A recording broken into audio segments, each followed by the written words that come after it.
Alright, what is good, ladies and gentlemen? It is the Master Reviewer back again with another review, and we are doing today our second video game story review. I finally finished watching all the cutscenes for Yakuza Kiwami, and so I am doing a review for the story of it now. I did not expect that I would finish it today, but I did end up finishing it today, so we are doing a review for it. And so yeah, let's just get into it, starting off with the characters. So in this one, as compared to Yakuza 0, you do not have two dual protagonists, you just have one, which is Kiryu Kazuma. And so Majima, who was also a protagonist in the Yakuza 0, he is now a side character in this one. By the way, I did realize I'm going about this in chronological order, and I think I might have, there was another option for me to have done this where I go in the order of the actual release of the games, because I could tell, like, I realized while watching this that, like, Yakuza 0 was a prequel, so I could have started in a different order, but whatever, I'm going about this in chronological order. And so yeah, other than Kazuma, who is still a very good protagonist, you have Majima. He is still in this. He is good. He's like after Yakuza 0, after the events of that story, he did become crazy and stuff. He's like embraced the wild lifestyle. So it is it's interesting to see him, like, this character that I've seen from, like, the previous game. And so it's like in the last game, it's like we see his origin story, and so now it's like he's fully embracing this crazy lifestyle. So it is an interesting, different perspective on the character. Other than him, you have Haruka, who is the daughter of Yumi. So she's good. She's like a good like a character for Kiryu to protect in this one. In the last one, he didn't really have a character. Well, he was kind of protecting what was his name? His name was I forgot his name. Ichibana, I think, something like that. Yeah, something like that. Wait, just a second. I checked. It was actually Tachibana, I think. Yeah. So. Yeah, so in the last game, he was protecting Tachibana, and in this game, he is protecting Haruka. Just a second, I almost had a goddamn connection just now because I paused to fix the camera angle, and then my phone fell, which is what I record on, and I don't have a stand. I use like two arm grips as a stand for my phone, and it fell, and recently, I don't know why recently, but it's been really difficult to get it in the correct position. So I will have to at some point invest money on some sort of camera setup to make this more convenient, because I'm actually, at certain points I lose my mind just trying to set up the camera angle. But anyway, back to the review. So yeah, Haruka, she is a good character for Kiryu to protect. Other than her, you have Date, who is the detective, who is at first he was like trying to prove that Kiryu is innocent, and then he ends up working with Kiryu for the rest of the story. So he's good. You have Reina also in this back again. She was in Yakuza 0. She's in this one as well. She just kind of ends up. She kind of just ends up simping for Nishikiyama, and then she ends up dying. You have Shinji, who is Kiryu's he's like his disciple, I guess, and he's good, but then he ends up dying. He ends up loaning Kiryu some money, so he's definitely loyal. But he does end up dying. You have Kazuma back in this. Shintaro Kazuma. He was pretty prolific in the previous game in Yakuza 0. In this one, he ends up like taking more. Like, you do see more of him compared. Like in the last game, it's like you heard his name a lot, but you didn't end up seeing him. In this one, you do see him much more than in the last one, and he's good. I kind of liked him more in the last one, where it's like he was kind of like this legendary figure that you didn't end up seeing, but was kind of like pulling all the strings and planned everything out. But you know, he's still fine in this one. You have Yumi. She is a new character in this one. She is the mother of Haruka. She was good. You have the florist. I liked him. He was cool. He was like this network intelligence guy. I liked him. You have Yukio Terada, who I did not really end up remembering too much of what he did, but yeah. So other than that, you have the antagonist. You have Nishikiyama, who in this game he betrays Kiryu, and he is the villain, which is probably the biggest plot twist from this game, in my opinion. In the last game, he was like really. His like bond with Kiryu was really strong. He ends up like taking Kiryu to the woods. He's like about to shoot him, and then it's like he starts crying because he wants to save Kiryu before the Dojima clan ends up getting to him, and so it's like you really saw in the last game, like they really have this like strong bonds like between each other. And then in this game, it's like he's just this like absolute menace and completely a different person. And so I do wonder like what would have happened if it's like I watched this game first and I would have gotten to the prequel. I wonder like how my perspective on like certain characters would change and stuff. But what are you gonna do about it? Anyway, he was trying to like get money for I think his sister's like surgery or something, and then he needed like a lot. There were details. I'll get more into this with the plot, but there were like details that were a bit hard to grasp. Anyway, other than that, you have Jingo, who I didn't really like his character, to be honest. He kind of just showed up in the end. I'm gonna get more into it with the plot, but I didn't really like his character. Shimano is in this. He ends up dying, which wasn't expecting that. You have Lao Ka Long. He is he's part of the Triad. He represents the Triad in this game, basically. You have anyone else worth mentioning? Let's see here. Kashiwagi, he's back in this. He's cool to see. He looks a lot younger than he did in the last game. You have Sarah. He's back in this. He's this time he's the head of the Tojo clan, which is where it left off in Yakuza 0. He became head of the Tojo clan, and this one he ends up getting murdered. And you have anyone else worth mentioning? You have Matsu Shige, who is the guy that was working under Nishiki, and then Nishiki ends up killing him and stuff, to prove like his worth, I guess, or like to show his capabilities or something like that. Anyway, that's pretty much everyone that is worth mentioning. There are some other characters that I don't. Soei Dojima, he's in this also. He ends up dying at the beginning. Yeah. So other than that, there's no one really else worth mentioning in my opinion. Anyway, so the characters overall, I'm gonna give them I'm gonna go with I'll go with like a 6.5. I guess they're good, but there are first of all, you don't have like characters in the last game. The last game, I think it had more characters that I liked. There was just more of them, like Lee. I think that was his name. He was like the Hands of God guy. You have the head captains of the Dojima family. What were the names? Awano, Kuze, and the other one that I don't remember. I'm not good at remembering names. This is why I always, like, when I do these reviews, I always have the names pulled up so I can remember the names. Other than that, you had Nishitani. He was good. So in the last game, it just had like a lot more characters. And Sarah, he was in the last game. He was like he had more role to play. You had Makoto from the last game. So yeah, there were just a lot more characters that I liked in the last game. This one, it's like it still has characters, but like Date, he's like not as good as like most of the characters from the last game. Also Shinji, it's like this game is also a lot shorter. Like in the last game, I think the last game was like 15 hours in total. This one was like only 5.5, something like that. So it's like a lot less time. So you don't get enough time to maybe bond with the characters as much as you would have in the last game. You also had in the last game Sarazawa. I'm pretty sure that was his name. He was like the boss of Majima in the last game, so he was good. So yeah, the last game the characters were better in my opinion in this one, but they're still good in this one, so I'm giving it a 6.5.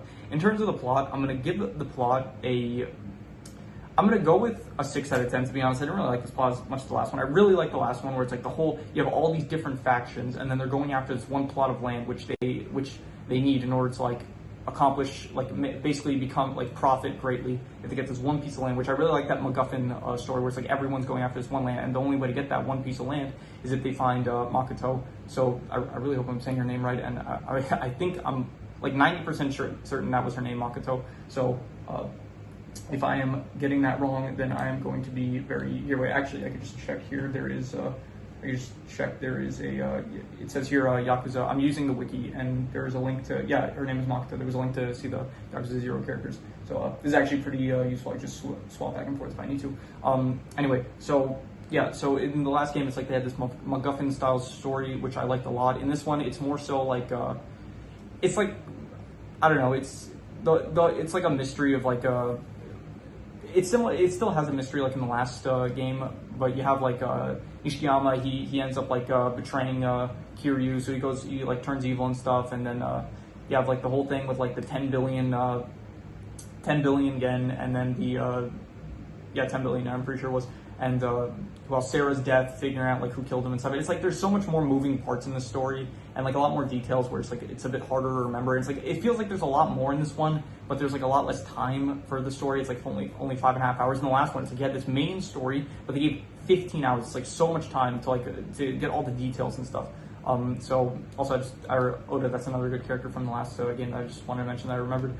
So Also, Tachibana, he was another good one. So yeah, last game had a lot of good characters. Anyway, so yeah, so because of that, the plot of this game, it's because it's such a smaller story. It's like the less time for the story, but it's like it feels like there's so much more going on. It's not like a main narrative like there was in the last game, where it was like the last game. It was like basically you have this plot of land, and then it was like the story was split between, okay, you have Makoto, who is the owner of the land, so you have Majima protecting her, and then you have Tachibana, who was protected by Kiryu, who is going after the plot of land, and then the entire time the Tojo clan is going after both of them, and I thought that was good. So, but in this one, it's just, yeah, I don't know, it's like there was everyone was going after, not everyone, but you had Yumi, who was like a target on the for a lot of people in this one because she had like the key to the 10 billion, something like that. I don't know. I get confused about the details for this one, so I'm just gonna give the plot a 6 out of 10. It was above average, but it was like still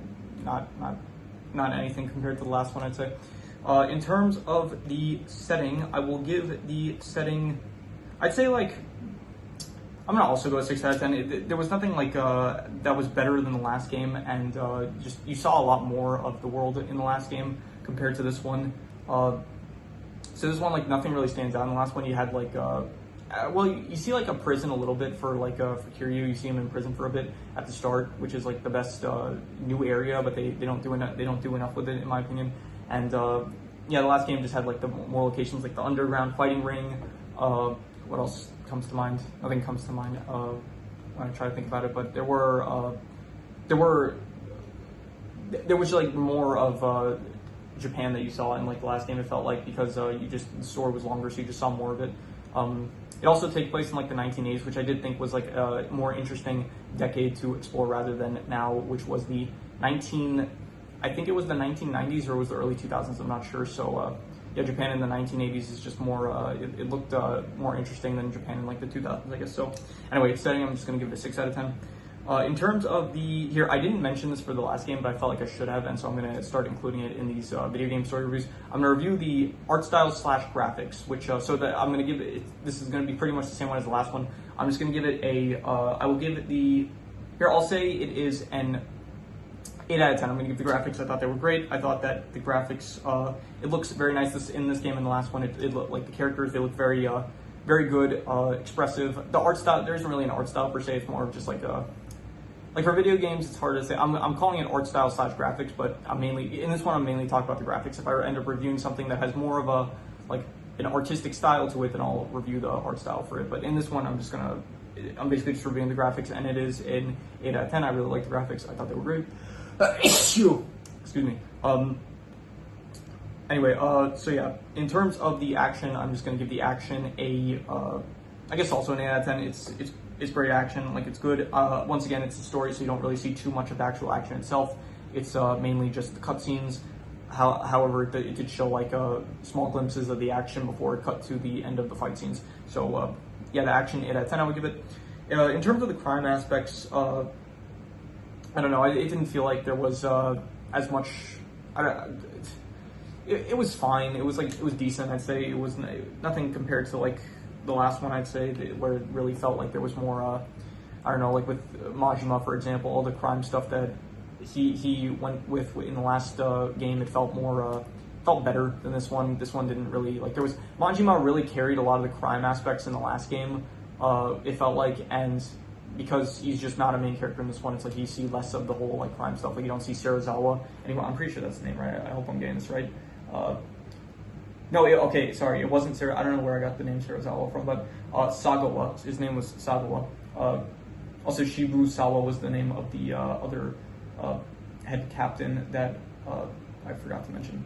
I don't know where am I getting that name from? Oh, I'm just gonna check this.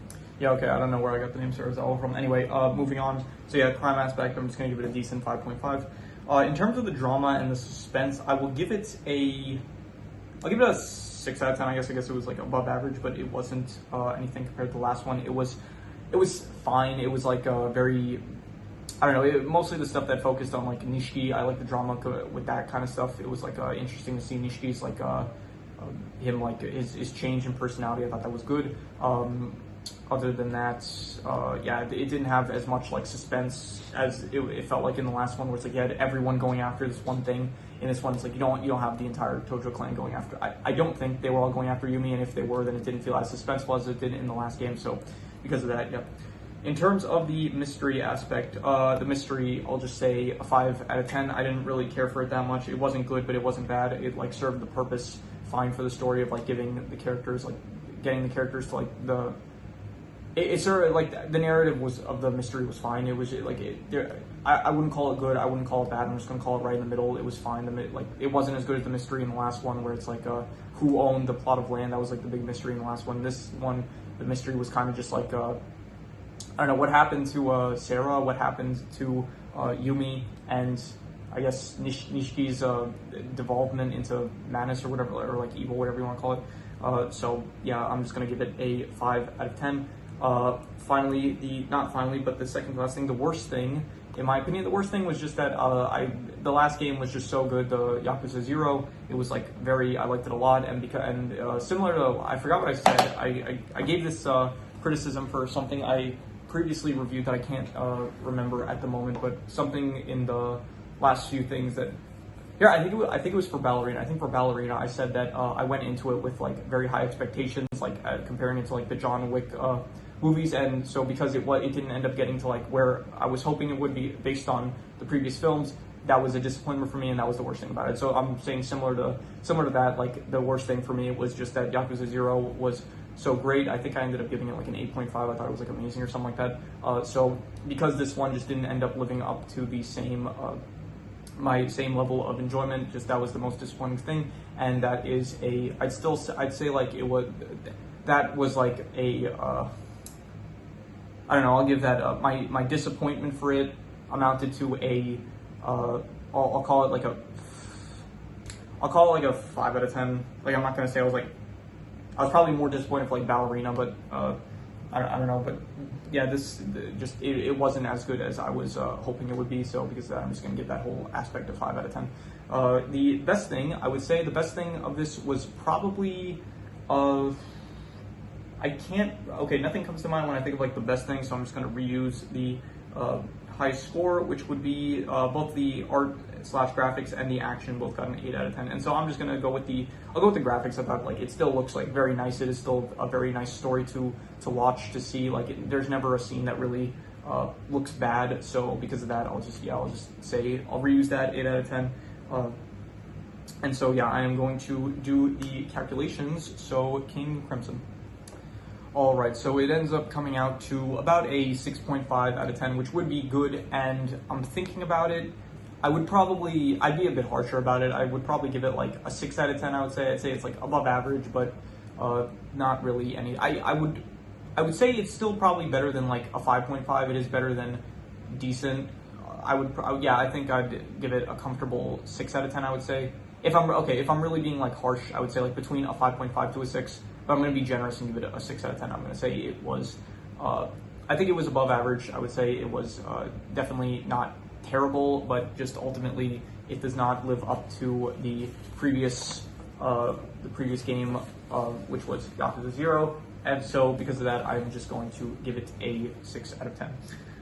So with that said, that is pretty much all there is to it. So if you have any movies, anime, shows, video game stories, anything you want me to review, leave it in the comments and I will maybe possibly check it out. But with that said, that is pretty much all there is to it. So let's leave it at that.